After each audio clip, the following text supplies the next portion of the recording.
Väike vapper eesel. Elas kord väike eesel koos oma emaga. Väike eesel oli väga õnnelik, sest ta sai päevad läbi aasal mängida ja rohelist mahlast rohtu süüa. Kuid väike eesel kasvas ning ühel päeval tuli ta uuele omanikule maha müüa.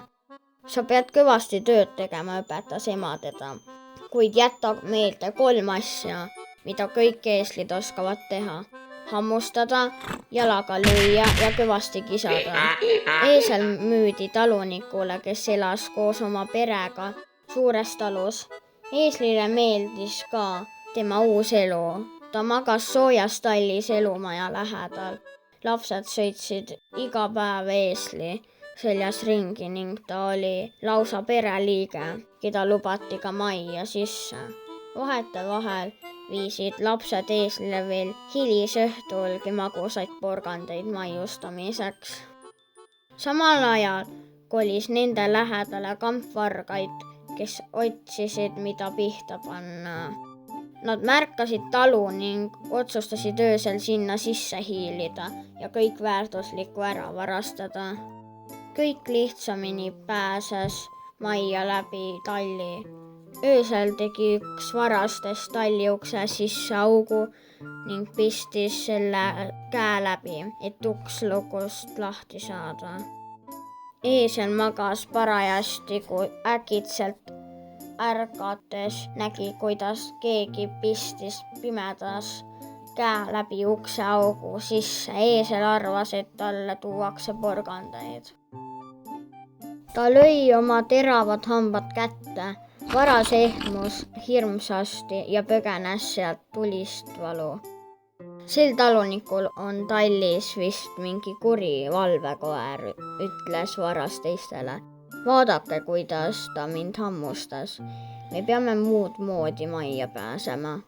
Järgmisel õhtul üritasid vargad jälle majja sisse saada. Eesel kuulis õuest müra ja nägi, kuidas vargad üritasid maja väljust avada. Eesel hakkas kõvasti kisama ja tegi nii kõva hääl, et vargad kadusid sealt, kus seda ja teist. Kahjuks põgenesid nad nii kähku, et kui talunik ja tema naine ükskord voodist välja said, silmasid nad vaid eeslit. Mida sa siin kisad, küsis talunik. Ajasid meid kõiki üles. Talunik oli eesli peale väga vihane, aga too teadis, et oli pere päästnud. Järgmisel päeval lubati eesel majja nagu ikka. Samal õhtul pidi toimuma suur pidu ning köök oli head paremat toitu täis. Eesel oli näljane, kuna lapsed olid unustanud teda eelmisel õhtul sööta. Kui kõik välja läksid, otsustas ta üht kooki pisut maitsta. Eesel muudkui sõi ühe koogi teise järel ja ta pani nahka ka juurviljad, liha, prae, leiva ja juustu. Kui pere tagasi jõudis, leidsid nad eest tühjad lauad ja segamini köögi. Talunik oli tulivihane. Kao siit, karjus ta eeslile. Täna öösel sa küll soojas tallis emaga, marss kuuri. Eesel tundis end tõeliselt süüdi. Kuuri all oli väga külm magada ning see oli puuhalgusid otsast otsani täis, nii et eesel ei saanud seal pikaligi heita.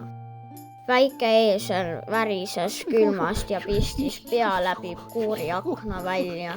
Ta märkas, et sama varga jõuk üritab teise ukse kaudu majja pääseda. Eesel hakkas häält tegema, aga talunik karjus kohe, et ta vait oleks. Ma hammustasin ja kisasin, nüüd on aeg jalaga lüüa, mõtles eesel. Ta lõi kiiresti kuuri ukse valla.